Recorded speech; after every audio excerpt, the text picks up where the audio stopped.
you if you did this, because I wasn't a trick bike kid. Like initially, like my first bike, I think came from Coast to Coast, which was like the local. But the thing to do was to put like those snap-on protective pads, right? And all the, my mechanical abilities was like just kidding it out and making it try to look a little more. You were cool, talking about because the neck was a big deal. Yeah. And I don't know what they called it, The but it was gooseneck, the gooseneck, and then the handlebars. And then I distinctly remember the day I was done doing the bike because I got my mom to drive me to, I think, Paul's or somewhere to buy all the pads. Paul's discount. Because you had to have a crossbar pad, and you had to have pads on the handlebars, and the neck, and that was the finishing touches. It was awesome to get all the pads on. The handlebar pad was the only thing that didn't protect your nuts, because all the other pads were there to protect your nuts. Right. What was that actually nuts. for? Your teeth, I guess.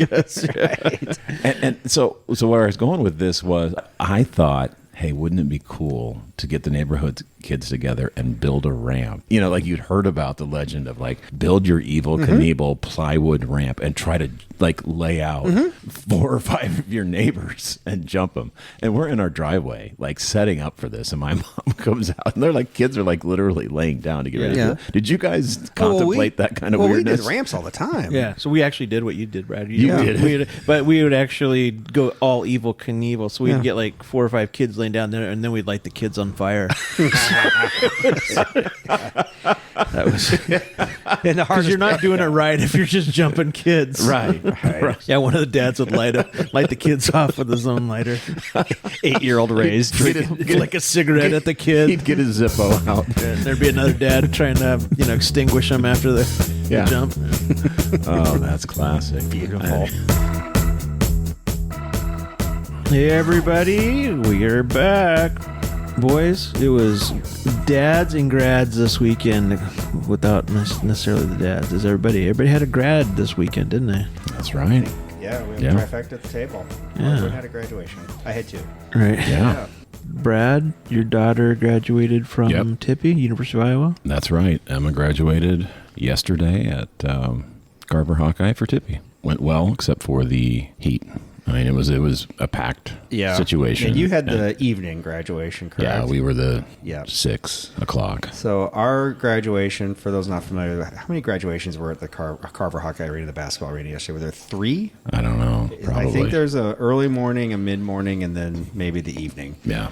The early morning was delayed 30 minutes because traffic was so bad getting to Carver Hawkeye Arena that many of the graduates were not in the arena on time. Yeah. It was unbelievable. I don't think they planned accordingly, but I came down the Corville Strip. Becky and the advance party had left early. Okay. I had to wait for her mom to get here to bring her down, and it looked like a football Saturday. Yeah. As soon as I got like within eyesight of the Wigan pit, I'm like, oh no. If this isn't delayed, I'm not going to see it. I might get her to the door in time. But anyway, it was delayed. We made it in time, but it was hot. There's no air conditioning in that basketball arena. No. For toasty.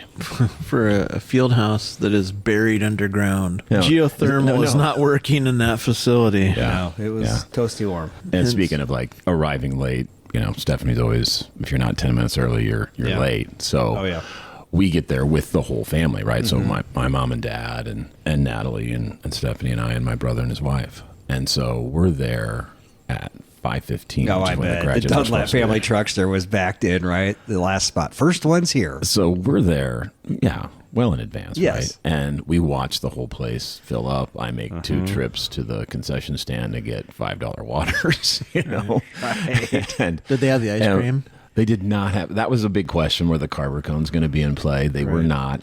They just had the kiosks that you kind of almost self-serve when you put them on that little platform. And so did that a couple times. And Emma, of course, is texting from down below saying, oh, I need a water. So we ran her one down. And so all that chaos. And we're just waiting and watching it fill up. And then it was interesting to see a few kids like roll in 5-10 minutes before commit. Like they were supposed to be there 45 minutes in advance, and dudes are like just running down the middle of the alley, like holding their 12 packs. Yeah, they probably exactly. So it was interesting. And then what we were appreciative of was some of the students and many of the parents, of course, left after they'd walked. Yeah. And so they just cleared out, which made the, getting out a lot easier than if everybody had stayed to the end, which of course we did. But I think there should be a rule. Once your name is read, you and your parents must leave the building. Because they don't really do anything after that, right? They just close it down. It was not our intent to leave, and I didn't think most people would, but it would clearly, at the early graduation, that's exactly what was happening, because it was a steady stream up the aisle, and we gave it a solid 10, 15 minutes, but it was going to be quite a haul. And then Ava actually texted us, because as a graduate, she left after she got her diploma. So she was outside for the pictures, so we got it done to beat the traffic and got out of there. But and then you had a graduation at Upper Iowa. I did. My oldest, Emerson, graduated, and he's the president of the student government, so he had an opportunity to address the student body of 2026, and he did a great job. It always amazes me when he speaks. I mean, he's so good at speaking, and he's awesome. A really quiet kid. Not surprising, right? It doesn't surprise me. Oh, it surprises me. It surprises me. The kids. He's probably got Dad's voice and gift of gab and all the things, right? That rhetorical skills. None of that is true. Lineage. He's I bet he says 24 words a day. Okay. He doesn't say anything. Like, it was the most that a lot of his faculty had ever heard him speak, and they've actually said that. That's cool. Know? But I've seen it before. He did it when he signed his national letter of intent. He spoke. He got up in front of a group and spoke. And he's a gamer. You get him on stage, and he's ready to go. He will only speak to crowds larger than 50 people. So there you go. That. And then kind of a cool scene, it sounded like you described there for the tailgate. Kind of a tailgate type situation at the graduation? Yeah, so the football weekends at Upper Iowa, it's a Division II school, they do a really good job of tailgating. The families come in from a long way away. They draw kids from local areas, but they draw some kids from far away, and so they tailgate really well. It's just like a regular old tailgate. Everything you'd expect at a tailgate, the mascot and the cheerleaders and the food and everything. And so for this weekend, they tailgated in the very same place, and the kids and the parents and everybody got one last pulled pork and party potato shot at saying congratulations. Yeah, I think that's fun. That's one of the charms, I think, of going to a smaller school, because the University of Iowa doesn't pull off something, obviously, at scale for that, but that's kind of cool. It was a neat... And you did it in the football stadium, then, right? It was outdoors. It was outdoors, yeah. So what their tradition is, they have where they dress is a different facility than the football field. So the football team walks through the tailgate scene. Oh, and everybody kind of gets them jacked up. I tell you what, the visiting team has to walk through the tailgate too. Yeah. Oh, that's cool. But all the recruits follow the team on game days, and so all the recruits and their families are being surrounded by, when kids visit, the fans know their name, and they say, like, hey, Jeremy, we need a D-back next year, and so it's not a bad recruiting tool, but so it's just outside the stadium. Yeah. Nice. Well, congrats to the grads. Right. Now get a job. Right. Exactly. And maybe just a little bit more disposable income for the dads next year. Yeah. That we can spend on some things that we talk about. Yeah. Well, hey, there's some news this week in the beer world. Our old friend Schlitz is going to, take a pause.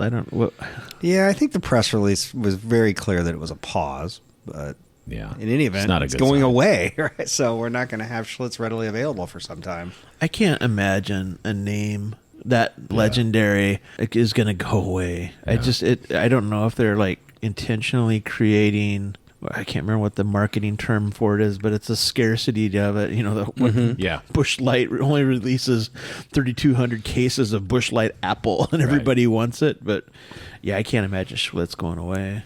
It's hard to imagine. Obviously, the beer that made Milwaukee famous. We've talked about it several times on the pod. I received a few text messages from relatives over the weekend after the news broke, because you may recall when we interviewed Doug, I talked to him about my great-grandmother who lived in proximity to John's Grocery, and she would send my dad and uncles with a wagon down to get Schlitz. Back in the day when you could do that, they'd take the 8-year-olds, they'd fill up their wagon, they'd roll it back home to Grandma Rose, and they'd just put it on the ledger, and Grandma would pay her tab, weekly or whatever at John's when she went in. So Schlitz was a staple at our family reunions and whatnot. So hopefully it's out there in the future someday. But in any event, we're having a nice cold Schlitz tonight, because we never are without at the Deep Dive Studio. So cheers to Schlitz. Yeah, thanks, John. Hopefully it comes back again. 1849. Schlitz was one of the companies, most like Pabst, that they actually built the bars, and they were pretty immigrant focused. And so you would see a corner bar that would be ordained in the corners and the corner stones with Schlitz, same with Pabst Blue Ribbon, and you knew which bar it was. You'd look up and see the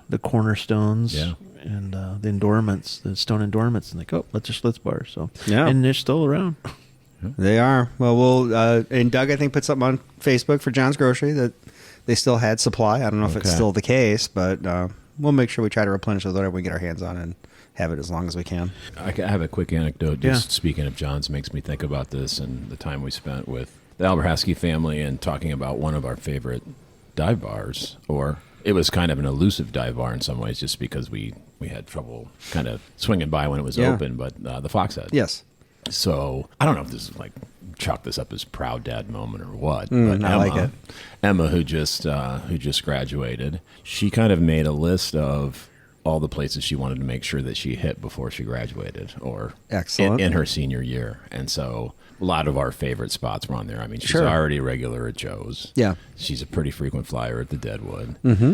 And so after the ceremony, she and her roommates came by, had some leftovers from our lunch, and then they were going to go out. And she says, one of her friends was having an event, which I didn't know you could do, at George's. So apparently they were like renting out or had reserved some part of George's, which I've never seen happen except for the time that my dad and I walked. I was going to say, sometimes they do a funeral there, and then inevitably some jackass will walk into the middle of it. No, I have to take that back. So we did walk. My dad and I busted awake. That's true.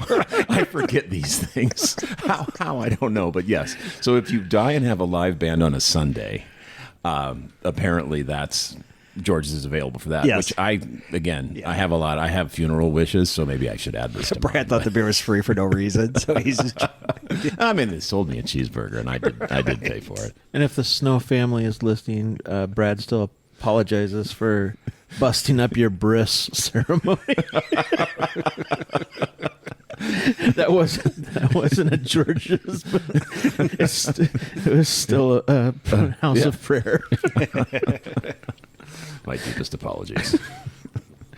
But Emma was going to go swing by George's, and then she said, it seemed like it was winding down, so I didn't run into my friend, but we thought, hey, I've got one spot left on my to-do list, and it was the Foxhead. So she rolled into the Foxhead and wonderful. Gave it a warm, enthusiastic thumbs up as a place to discover. And then she did 2 places last night, Foxhead and Deadwood. Those were the 2 things she did on her last. Did she do a tang bomb?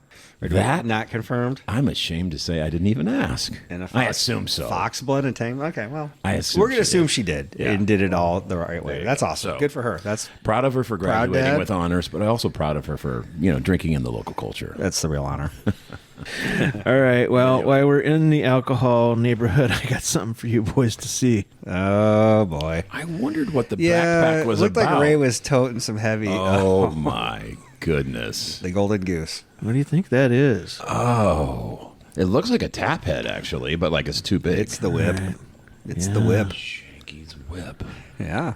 It's an ostrich head. Tell me about it. Looks like a major word. Well, maybe if we have the proper drinking utensils, maybe we could take a quick snoot of this. We can. Well, you tell me what utensils you need, and then if this involves some kind of a recipe. No, Brad, can you give us the 4 ingredients? if it's only 2, or maximum 3 ingredients. Shanky's whip. All right. What kind of vessel would you like for this, Ray? I think 3 shot glasses. Would be good. Yeah. Nice. Let's do it. All right. So the decanter for this unit is an ostrich head for Shanky's Whip, and it's made in Ireland. This is an Irish whiskey, but it has a liqueur finish to it. So we will give a picture of that out on the website, and we'll also kind of talk a little bit about the history of this. So, boys, let's give it a taste and see what's what. Nose this first. This is, Do you detect anything really distinct about the nose? I'm picking up some nut. Okay. I got like berry. I was thinking that's 100% butterscotch. Yeah. Is that resonate at all with maybe you? That's there's the butterscotch. It's butterscotch. Yeah. That's So let's go ahead and taste it and see what's what. All right. Thanks, Ray. First time at the Shanky's Whip. Yeah, it's really good. Yeah. I feel like maybe it's the nose, but I feel like it's got a butterscotchy type finish to it. Yeah. It kind of warms your chest up real quick, like an Irish whiskey does. Yeah, You it can tell does. it's in there. Yeah.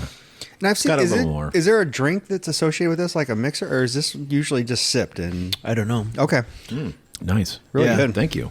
Fantastic. You're welcome. So the decanter is, I don't want to say rare, but the distribution of it is kind of very specific. I actually got this out of Nebraska. Okay. Is because there was a liquor chain and they ordered it for the entire United States. I called down to Florida. I called Mississippi, Georgia. I mean, I called everywhere, all up and down the East Coast. And I noticed they had one store in Nebraska, in Omaha. And so I called that store and they said, yeah, you want an ostrich head? How many do you want? I said, well, I will take 3. And he goes, all right, we got 4 left if you want them. So Very nice. So anyway, it's a nice decanter. Distinctive. It is, yeah. Very distinctive. Yeah. Beautiful. It's cool. Stunning. So Shanky's Whip followed by Schlitz. We're off to a good start. Could be a thing. Right. Could be a thing in the bar, is Shanky's and Schlitz. I've got another drink as we close out the show, but we'll enjoy our Schlitz first because Glad I rode the bike in. you're right. Yeah. Right. Exactly. Thank you. Glad I Ray. moved my flight up tomorrow morning. All right, so now that is the next on our list. Brad, you spent some time building a bike. Yeah. I did, and folks who know me, John can attest to this.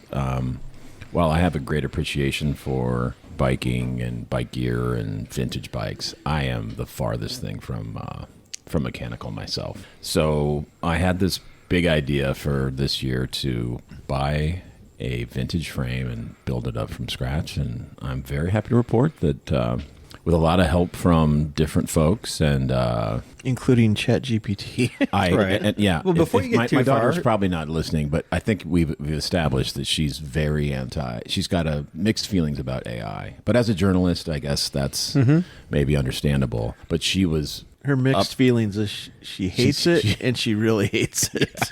And she's ashamed of me for using it. But other than that, and she's often criticized our, the graphic that we use on Deep Dive Pod. So there's that. But yes, not knowing what the hell I was doing, and I'll let you go, John, but not knowing what I was up to, I leaned on ChatGPT heavily to help me make sure that the parts that I was trying to put on this frame were the right parts that would fit on this frame. It's a 1989 bike. Yeah. Yeah, I was going to give you a chance to tell a bit of the journey of the bike. So you purchased a frame in Washington State. Yep. So I just a little bit of like personal history on why I chose this particular bike. I would say that not really the first bike that I ever bought, because I bought a bicycle in the 80s with my paper route money, but like post-college graduation, I ordered the last available RB1 from Bridgestone USA. So Bridgestone shut down in the early 90s.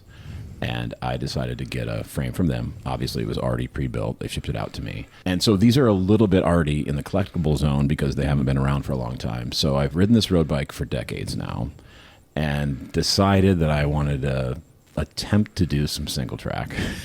There's a few friends, as you know, John, that do noon rides, work rides, basically, emanating from Civco and coming back, and the trail's there, and I don't have a suitable steed to go out on it. So let's take a pause here. Yeah. So for the people listening, Yeah. who don't know a whole lot about the jargon, you are talking about a mountain bike looking vehicle. Yes. Right. So this is like the guy that has the flat bars and the wide tires. This is not a road bike. This is a mountain bike. Correct. And single track is Basically riding on unpaved surfaces that are kind of narrow, so Yeah. it's only about maybe 5 or 6 times as wide as your tire. So yeah, off-road riding. yeah, Not- dirt trail riding Yeah. through the woods, Yeah. around the creek, Yeah. all those things. And so not to be mistaken for true mountain biking where you're going up super high Right. grades and so forth, Rocks but and just stuff. very much off-road roots and rocks and obstacles and so forth. So single track for me is about as close to going back to the when you were a kid as it feels very much like a kid, and it's not as dangerous. Now I'm not going to say that people don't like separate their shoulders or anything like that, but it's very rare. I mean, just going off road, these are trails that a lot of communities already have. I mean, just look for kids going Right. off into the woods, and Right. there's your single track. some people built single tracks, not really meaning to, right? Like it's the path that gets dug out by. I mean, obviously they've been groomed to some extent, but and I've never really done it except as a kid on my whatever Sears and Roebuck bike that I had back then. So you have a mountain bike type of vehicle, and you're going to ride it as an adult, right? Not too far from where you work. Exactly. Yep. So I very intentionally was looking for this brand of bike because I kind of wanted it to be part of the nostalgic fleet that I have. So I have the old Bridgestone road bike. So I was specifically looking for a Bridgestone mountain bike frame, and I found one on eBay. Seemed to be the right size, although you never really Really, no.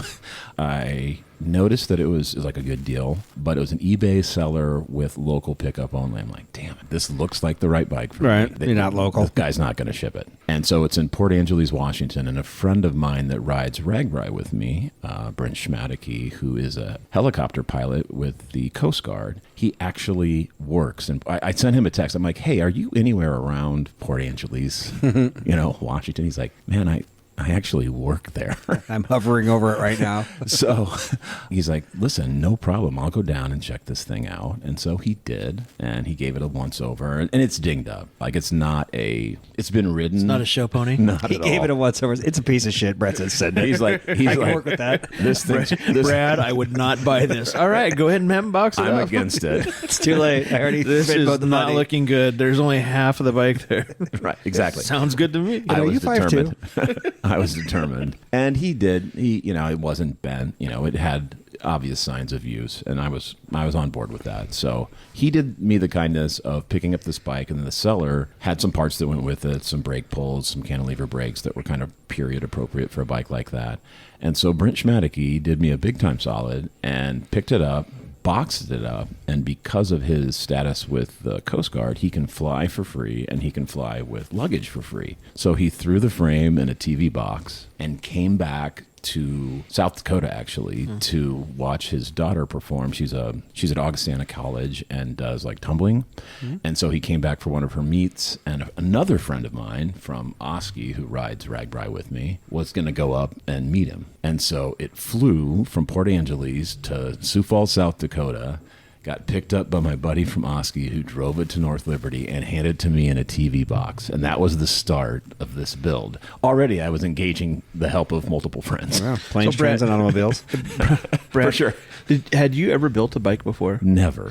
So, and how about as a kid? Did you ever do any like alterations? No. So, what the bike No. you got was the bike you didn't I make it can- a chopper. You didn't do anything when you were a kid. I can change a tube, ideally front, Yeah. because I don't really like taking the back wheel off. So this was an event for you. So for me, this was definitely an ambitious project, but something that I truly did want to like prove to myself that I could figure it out. And so, yeah, man, I was super happy it came in, and then it was like, okay, this is real. That's when I started to try and think through, how do I want to build this up? What do I want it to be like? I wanted to keep it, period specific or authentic to what it once was. I did a few changes, but yeah, man, with the help of ChatGPT, I sourced some parts vintage, got a lot of stuff from sellers on eBay. I got a few things from the Iowa City Bike Library, which I learned to appreciate as a super awesome local resource where you can go in, you can rent bench time and take your bike in and get help from a professional, someone who's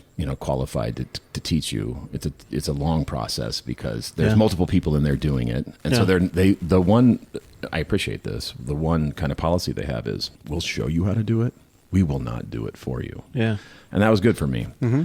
So, with the help of Drew at the Iowa City Bike Library and fellow Civco cyclist, guy that I ride a lot with, John and I ride very frequently with, who's built a number of bikes. He came over and, helped me out with some of the more, I guess I would say technically complex things. Like putting air in the tires. So And then listen, beyond man, that. I'm just thrilled to say, like, I've got a bike that rolls. Yeah, and And you I did did, it. I did. And you I did think it. I would give myself. The over-under on the completion There were- was there- way under. I thought it would take a lot longer. Yeah. And the bike is named Chet. I don't want Yeah. to take that from Right. So Chet's the name of the bike, and Chet looks great. You got a beautiful Brooks saddle on him. You debated the paint Yep. and the fork. Do I you touch left it them as up? were. I left It the all- banged up fork, and I'm okay with it now. Yep. I've gotten over it. Now finish the story. You took. Okay. Yeah. Yeah. So I mean, Brad did a great job. Chet rolled on a ride. Chat GPT helped me out. I had help from Caleb. I had help from the bike library. I finally got it into working condition. Now it's got a temporary setup for the cockpit because I have a vision for a specific bull moose bar, which we don't have to bore our listeners with. But It's a type of handlebar. yeah, it's a handlebar that's kind of specific to that period. So I utilized the bike library and got a super cheap like stem and bars set up Right. that cost like $14 altogether. So like get your rolling type thing. Got the drivetrain figured out and the brakes installed and all the things, and took it out and John and I rode with Caleb. Yeah. So two guys that were. voyage. I know John would take pleasure in, mocking my build and any like things that happened along the way. Caleb, maybe a little bit more on the supportive side of things, rode it and survived. Like I did, we 100%. We didn't break any records, but solid ride. Successful roll. We stopped at Dunkin' Donuts and I rode it home, and I was like pretty proud that it was all in decent shape. And I had realized that the prior Friday I had spent the afternoon at the bike library doing like 5 or 6 different maneuvers, which should be able to be done within an hour's time. But because you're at the bike library and Drew's trying to help all the other builders, right, and I'm trying to find parts, and it was a nightmare. Anyway, so I took it in this Friday after having ridden it that morning, and it's all dusty. And I took it into Drew, who's the lead mechanic of the bike library, and I said, hey, man, look, I'm really embarrassed. I didn't pay you for the parts that I put on this, and I want to make sure I do that. And while I'm here, I just wanted to have you give it a quick once-over to confirm that this thing's rideable. He's like, absolutely. So, Proud parent moment. Yeah. Yes. I was looking for the praise and validation of a successful build. Right.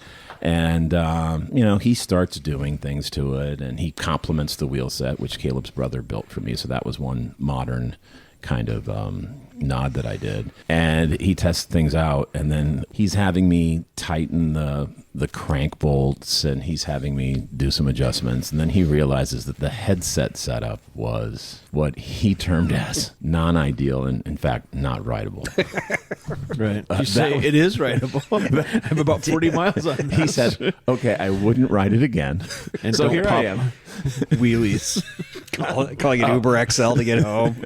Defeated. I mean, it deflated me but then he tells me I wouldn't recommend riding this again. This is for display purposes only. So here we are. I've ridden it here to this pod. Yeah. And I didn't break my teeth out. No. And a couple Schlitz and you'll be safe to ride home. Right. Yeah. And I'm planning to ride it on Monday. I plan to ride it tomorrow for a nooner ride. So Yes. one of the things we're hoping to accomplish about talking about bike builds and bicycles today is to make you aware that there are bike libraries and different workshops in your community or close communities. There's one up in Cedar Rapids, obviously one in Iowa City, and Des Moines here in Iowa. But if you were to do a local search, my guess is that there's probably a bike library. A lot of the bikes that are in the bike library can either be checked out for a week or two, and you can kind of see if you like it, or you can actually just out and out buy it. I know that if you walk into a bike shop now, some of you might have sticker shock at the price of a $1,000 bicycle, but the bike libraries have very good bicycles, very reliable bicycles that are fine-tuned, and those bicycles are absolutely perfect for getting back into cycling. Yeah, Ray, I was just going to say, my nephew, actually, my brother's son, who's a student here at Iowa, just graduated with Emma this weekend. When he came to town, he didn't have a bicycle. He came in from Chicagoland, and my brother sent me a note and said, hey, I'm looking to get Owen a bike to get around campus. And I was like, well, hey, I mean, yeah, I could probably help you find one, but I think my best advice is check out the bike library. They've got this program, and I think it's kind of designed for students or people who are new to town, where you can come in and you can basically lease the bicycle. I think you put a $50 deposit down, and it's yours until you come back. And I think you put down 50 or maybe $100, and you get most of it back. And it just costs you a little bit for the time that you use it. And then if you want to, you can just purchase it. And I think he bought a very serviceable kind of Trek hybrid bike that got him around campus for like $200. And he kept it.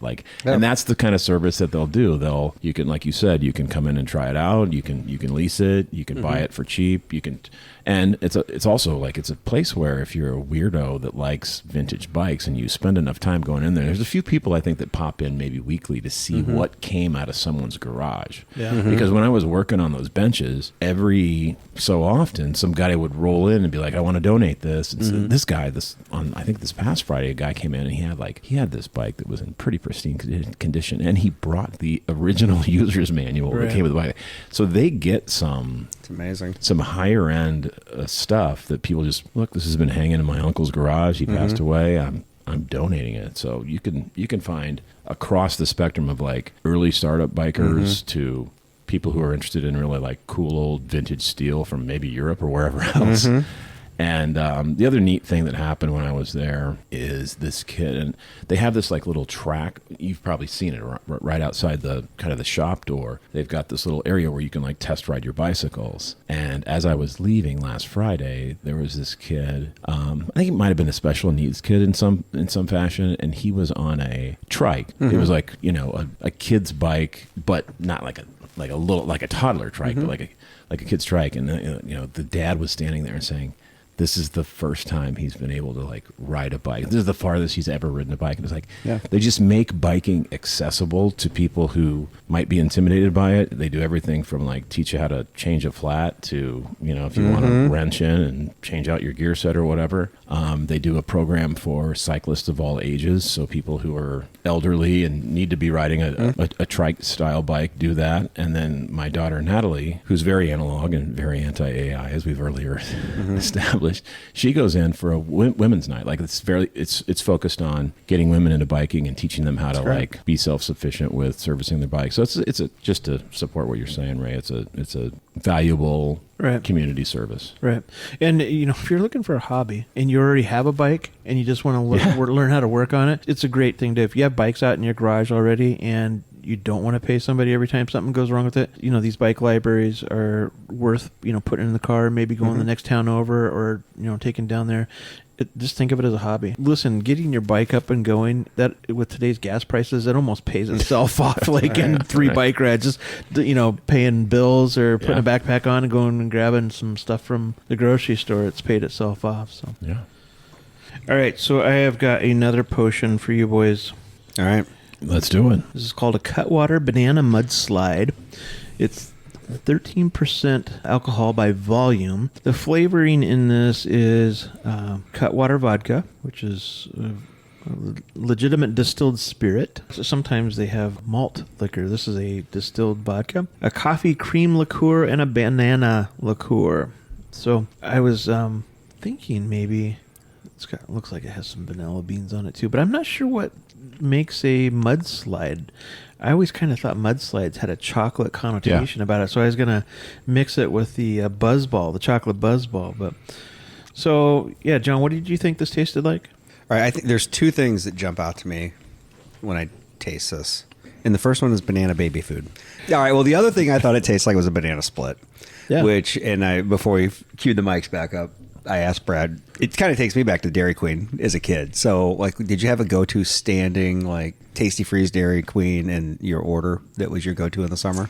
Well, as a Gen Xer, let's first not ignore the fact that you knew it was summer when Dairy Queen started having these sundaes in the baseball caps. Regional, the Cubs, the Twins, the Kansas City Royals. I mean, whoever was regional for you, you could get an ice cream sundae and a hard baseball helmet. Yeah, that was a thing for sure. Oh yeah, and it was great. And you would have them stacked up. I'm sure somewhere there's just an entire landfill full of nothing but Cubbies helmets. So did your Little League team ever rendezvous at the Dairy Queen post game? Did your coach ever throw that out? Or that was the last game of the year for us. It was always the last game of the year. Yeah.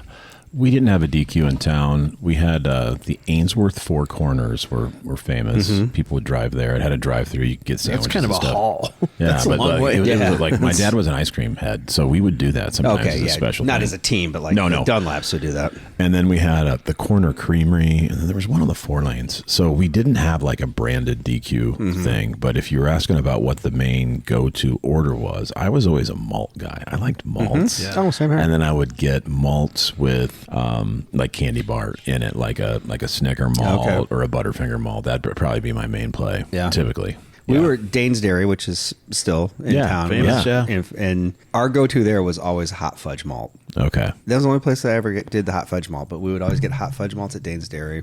The Dairy Queen on Riverside, you'd either go with the sundae, the peanut butter parfait, or something different. But so my dad, I guess, every time, Little League, if you hit a home run, Dad took you to Dairy Queen for a banana split. That was like the treat. You got a banana split for home run. But my dad also was the coach. And so I think you mentioned this. There's the concession stand. Yeah. It wasn't uncommon for postgame one of the parents to say popsicles or candy bars on, Tony's parents, and everyone would go get that. But once or twice a year, then the coaches would say, families, everyone meet at the Dairy Queen on Riverside. cones are on the coaches. Yeah, There's that's always cool. a big treat, you know. So I don't want to paint myself as totally destitute, but we just didn't have a whole bunch of cash. But where we didn't have cash, we had creativity. Yeah. And so I had 2 signature malts. And so our ice cream place was called Raymond's. It was Raymond Stevens. Nice. But there was nobody else that ordered this but me, and the girls hated it, and they told me that I was the only person. So I would get, so it would be a malt, a soft serve chocolate, and then the hot cherries that you would put on top of, I would have those blended up into my malt. So it was like a chocolate covered cherry malt.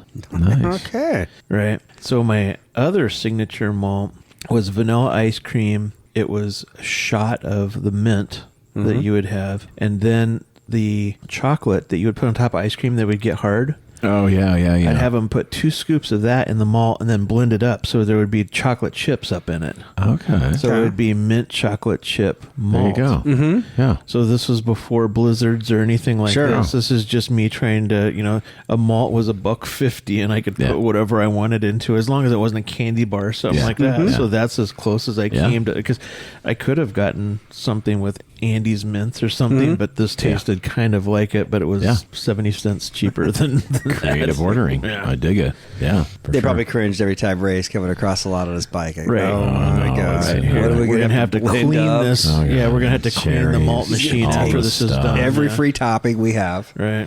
into this. That's great.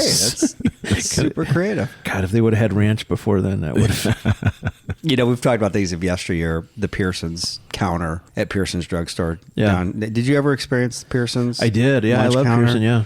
And they did the phosphates. So if you ordered a cherry Coke, it was a squirt of cherry, squirt of cola, Right. soda water. But they Soda did the water, most yeah. amazing chocolate sodas, Okay. which, just an old school thing. It's Chocolate soda, yeah. chocolate syrup, Hershey's chocolate syrup, soda water, and then either a dollop of ice cream or whipped real cream. It was awesome.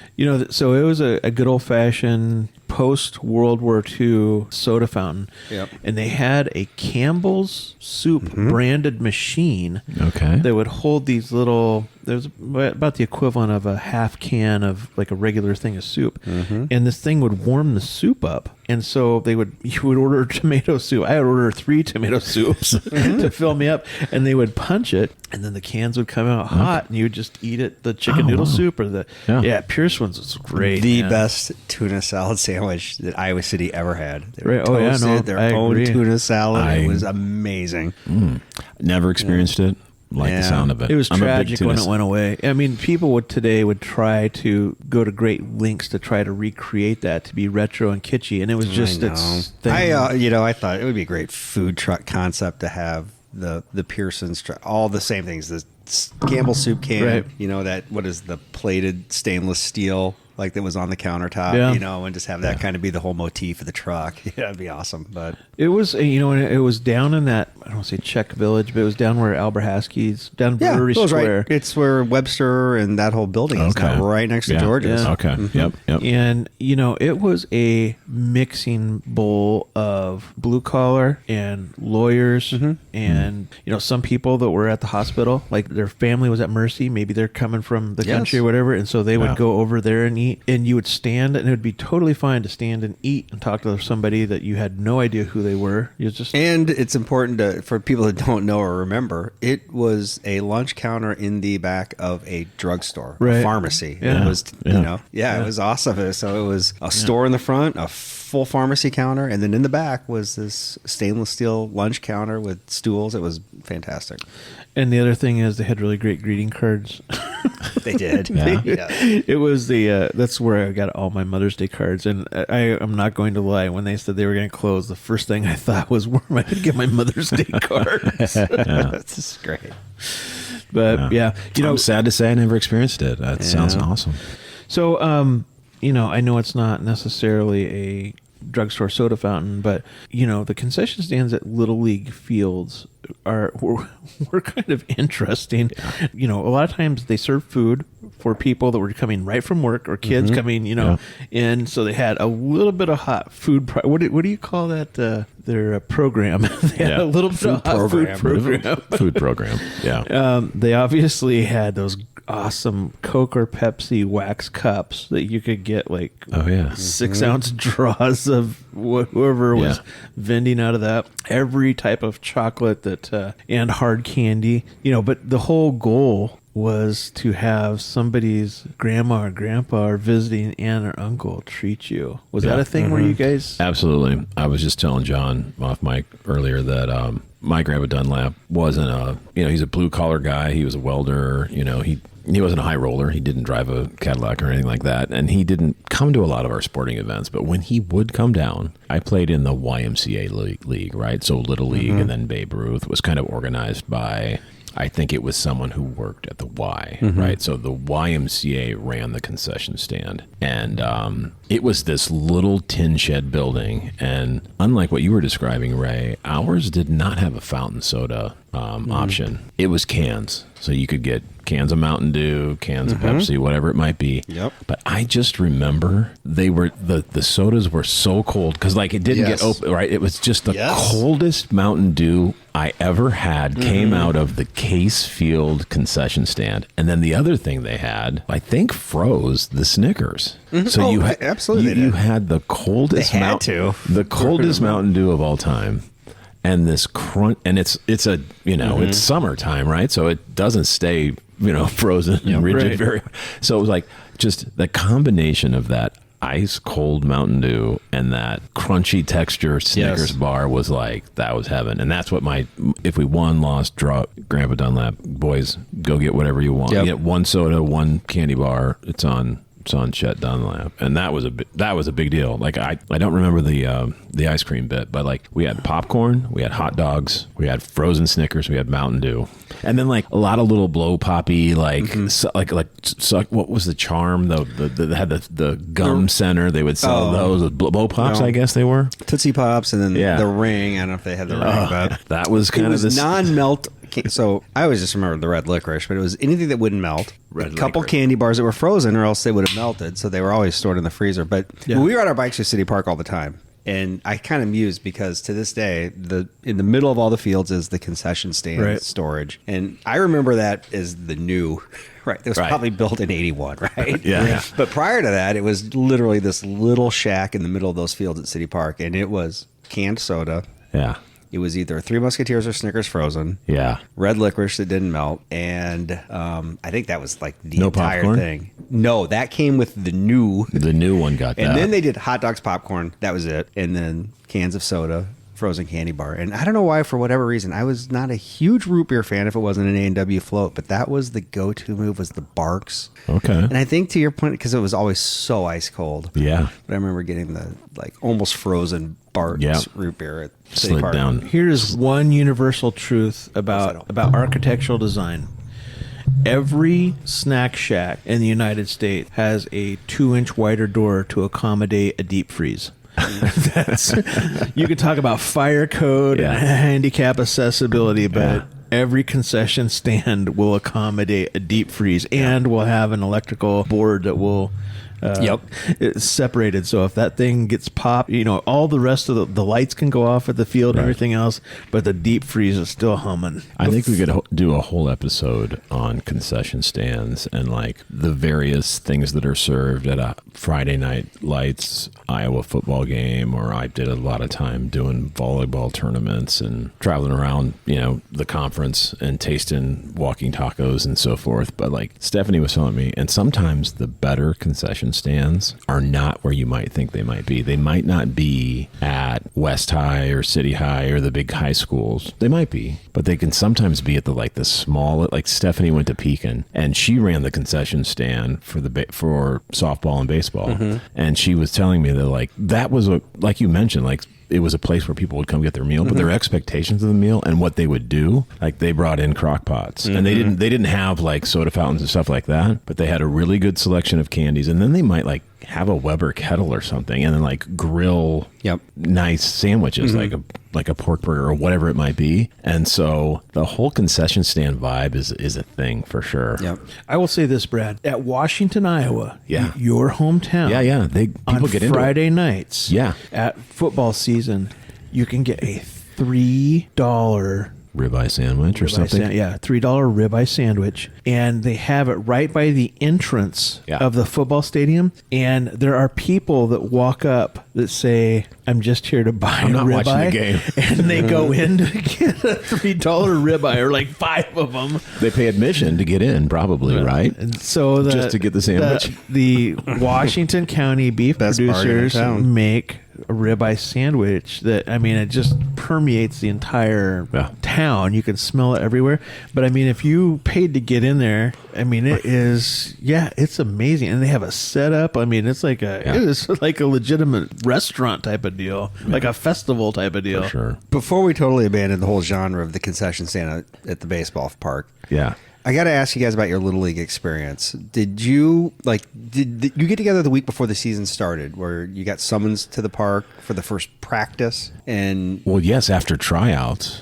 okay, like when you were 10 years old, you did tryouts in Washington. I think they had the coaches got together and picked their team. I think all the kids would go out. You'd catch fly balls. Yeah. Okay. You'd take grounders. Right. And then the local volunteer dads would sit around and go, "I want him." You know, like, and they would like kind of judge the talent. That clearly happened to Babe Ruth when we got to that. I don't did that in Little League. That's why it wasn't remember Centerville, exactly at what level it was, but it was So pretty young. you knew your teammates before you showed up the first day for practice? You knew who was on your team? I think I did. I don't You guys remember. had a totally different experience. I don't Okay. remember exactly when this happened, but I think so. Yes. Like Did you knew. have the canvas bag? Of Yes. Oh, hell equipment? yes. Right. And The like Army the bag? first thing you did was like, okay, 5 Shit, batting yeah. helmets in Right. here. You identified the 1 or 2 that you wanted to use. Right. Yes. There were like The 6 Easton. bats. Yep. You had to pick out the bat you wanted to use. Yeah. Right? All that stuff. Okay, that was And the if same you for were on the team the year before, you would get into the bag to see what was new. Did we get a new bat? Wow. Did we get a new helmet? Did we get new? And then eventually it'd be like, oh, we got new shin guards. Well, that's stupid. We can't use shin guards. You can use shin guards. I can't wear shin Right. guards. Yeah. Okay. So that part was similar. Absolutely. Now, did you have set uniforms that you knew what you were getting? Because that was the reveal was huge. Hang on.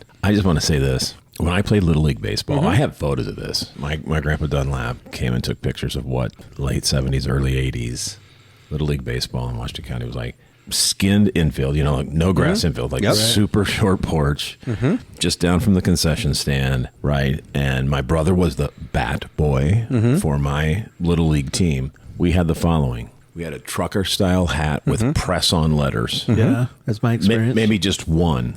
So, like, if you were State Bank, it might be SB. And then it would be, like, State Bank in block letters across a white, like what I would call a pitching shirt. It's like the 3/4, one color, white body. Yep. Right? And then I played in jeans. Yes. Yeah. So it was jeans, the was that Little 3/4 League or shirt. that was like minor league? That was high school. Yeah, and some people had shoes, too. It was cool. Right. No, but that's so you had sponsored like We were State like Bank or State Bank, Wilson's Concrete. and there were enough businesses in played on- Washington to sponsor. I played on the Kiwanis Cubs. Did you know? Wilson's Concrete. So was that a reveal though? Did you know like the sponsor, that the was colors? no, that was a reveal. Yeah, like that box of hats that would be like this long box. And Yeah. you knew the hats were in that, and the big box of shirts. Yeah. So I will tell you how my experience is exactly like yours. Same here. There were so many teams and there were so many places on the teams, and sometimes they would say there's going to be a cut. Now I would talk to my buddy 2 nights ago, and he said that Little League's decimated because of these travel teams. oh, dude. And my youngest is a baseball player, and the one thing he has always admired was Little League, because there was never a time when he could go to the Little League World Series. Now, my youngest logs time with the Little League World Series. He knows the kids. It's great. In the Little League World Series. And he admires that place, and it is sacred to him. Yeah. But he could never get there because he was a travel kid. He was a travel team kid. But in Little League, so in minor league, we had jeans. In Little League, you're responsible for wearing pants because everybody's expectation in Centerville was you could go to the Little League World Series and you could not play in jeans. No. Yeah. And so, I mean, now that being said, sometimes were kids that like their weekend with their dad was they were in jeans. Yeah. But it wasn't a forever thing. So you were responsible for your pants. Yeah. We had a place called Favorite Sports that did everything you said, pressed on the letters. So once you got picked for a team, then you had to go get a hat made. They provided the Little League shirt that had the Little League patch on it. And then you had to provide your pants. So if you had an older brother or whatever, you can get those. But there were seasons where there were enough kids out that some kids did not make a Little League team. So what happened was you got a phone call. And, I mean, you just got a phone call. And it was like very rare for you to get a phone call when you're like 7, 8, 9, 10 years old. And the phone would ring and your mom goes, he's right here. You know, and then you're like, hello? And that voice on the other goes, well, this is Gil Easton, and you've been picked on MFA. You need to tell your parents that we're going to have first practice behind a junior high. You need to have your glove. You need to have appropriate shoes. And we're not going to provide drinks on the first practice, so you need to have something to drink. Now, you also need to tell your daddy he needs to go up and get an MFA hat made. And our colors are green and yellow. So, an MFA hat, green and yellow. You got any questions? No. All right, Ray, congratulations. We'll see you later. Bye. And then, then your parents would be turn around like, "What? Who is that?" It's Gil Easton. He says, I'm on MFA. He says you need to buy a green and yellow hat, and it needs to say MFA.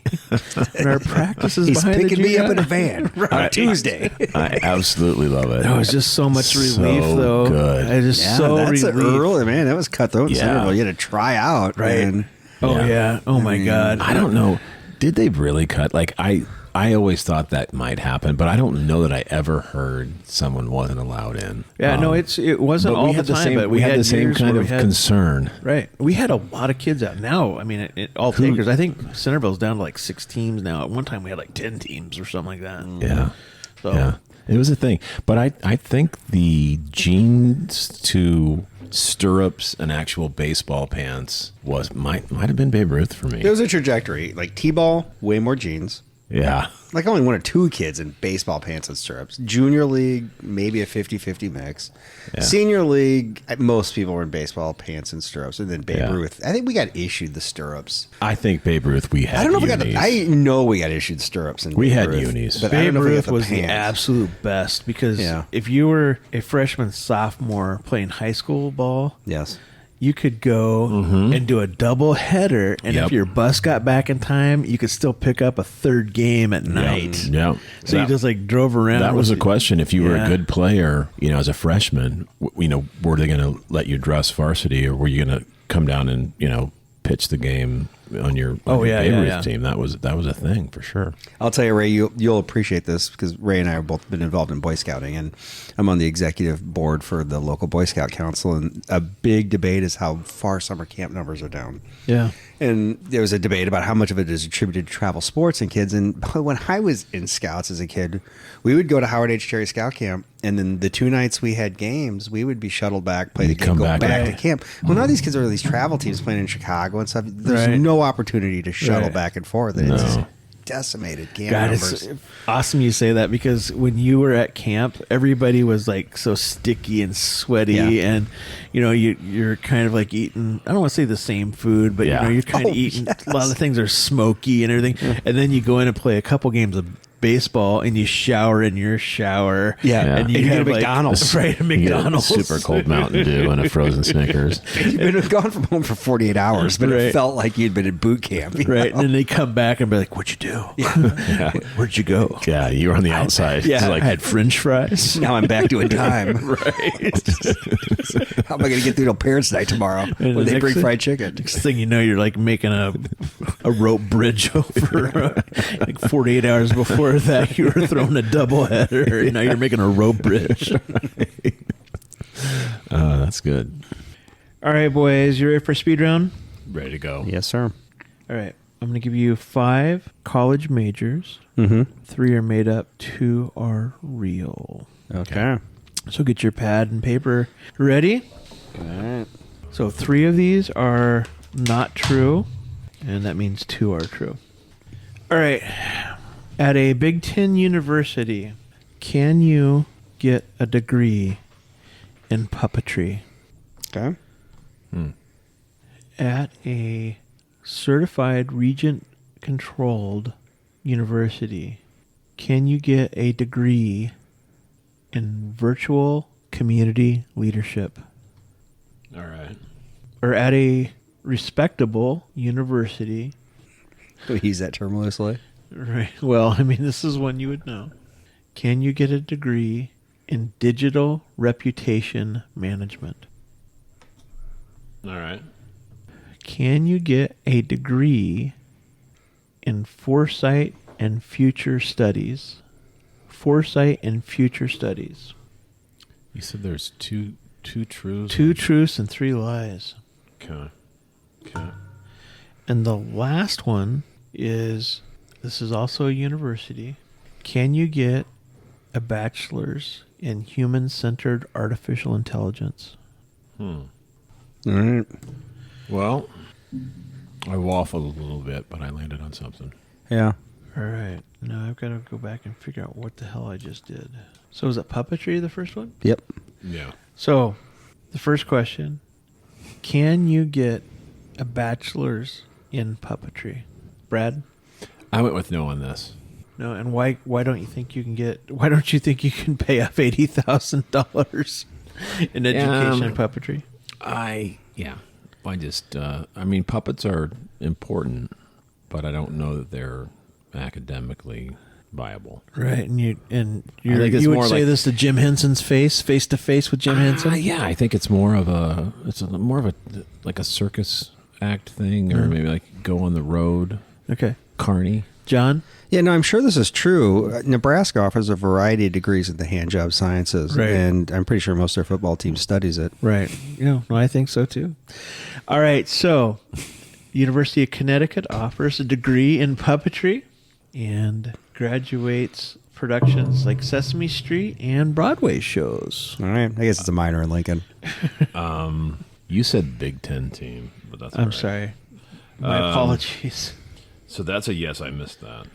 Virtual community leadership. So this would be like a discussion board. Could you get a degree? Could you put in 4 years at a liberal arts school to learn how to manage a Reddit discussion board? I went with no with that one. Thinking that puppetry was a wrong answer, I went with yes on this. This one is made up. All right. 0 for 2. Dang. Seems feasible. All right. So the next one is digital reputation management. So could a firm, a company, be in existence, and if somebody's online reputation was being smeared, could you accumulate 4 years of education to figure out how to write that person's online image? Is there 4 years worth of learning there? John? I went with yes. I would imagine Fran and Margaret McCaffrey have endowed a scholarship in this at Penn. Lately, yeah. Brad? I said no on this one. Currently, it is a no, but I could definitely see this. It being seems like part of it could be a future thing. I think it would like nestle in under PR management, comm management, but like, yeah. Okay. That got me back in the... I haven't really followed, although I on my a chat string I'm on have said, has there been some recent Oh, yeah. McCaffrey shenanigans? Hit X and just put McCaffrey in. Okay. Yeah. That's my thing. I dropped off X. Digital reputation management down the drain. Right. All right. So the next one, foresight and future studies. Could somebody at a philosophy or business, or I guess even digital communications, could you accumulate 4 years of classes at a liberal arts education that can predict futures of online behavior, marketing strategies? So foresight and future studies. My initial reaction was a question mark because I thought like, hey, that sounds like it could be possible. And then I wound up going no on it. So I was really torn. John? Yeah, you really described it in such a way that it sounds convincing, but I'm going to stick to the no that I originally put down. This is actually part of a business school and some communication philosophy studies. So can you see trends in Instagram or other things I totally that would help in a business in a business market, can you see things emerging that you're like, you need to invest in this, or you need to be part of this, or this is going away. Don't put any more money towards this. Sure. So if you're playing at home, then you know the answer to this. But yeah. So the last question is human-centered artificial intelligence. Yeah. So is there a computer science program out there that puts the human at the center of the artificial intelligence data gathering? Is the human perspective, can you put together a 4-year degree where the human is the center of the computer science? I mean, based on all my work on my bike, I would say yes. Yeah. But based on Natalie's reaction to it, I would say probably not. And knowing how I scored on the thing, I think it's a no. But I actually initially wrote yes. Yeah. John? And I wrote yes too, and I was envisioning when you first described it something in the entertainment industry type thing where we're doing a film creation type study at a California college around this. So that's exactly why I went yes, but I think we know the answer. Currently, no. There are very few AI companies that are wanting to put the human in the center of the, so they're for logistics, for military reasons, they're saying, listen, there's got to be a human involved before you pull the trigger. And at a medical level too, they want a human to there might be robotic surgery going on where they like, all right, before we do this procedure, prostate exam. Yeah. We want a human to say, yes, all of the data and everything I'm seeing is exactly what you're seeing. Go ahead and do the procedure. But currently, that is not a major that you can get. So, all right, boys, you got it all in your system? We do. Listen, thanks for bringing this. Yes, fantastic. This Shanky whip. Shanky's whip. Everybody, you could probably get Shanky's whip at your local liquor store, wherever they sell fine liquors. But you're probably not going to get the ostrich head that you're going to see on the Deep Dive Podcast Facebook page. So, all right, everybody, thanks for joining us this week. Tell your friends, your family about it. We've got some really fun and interesting podcasts coming up. We'll see you later. Bye-bye. Go Hawks.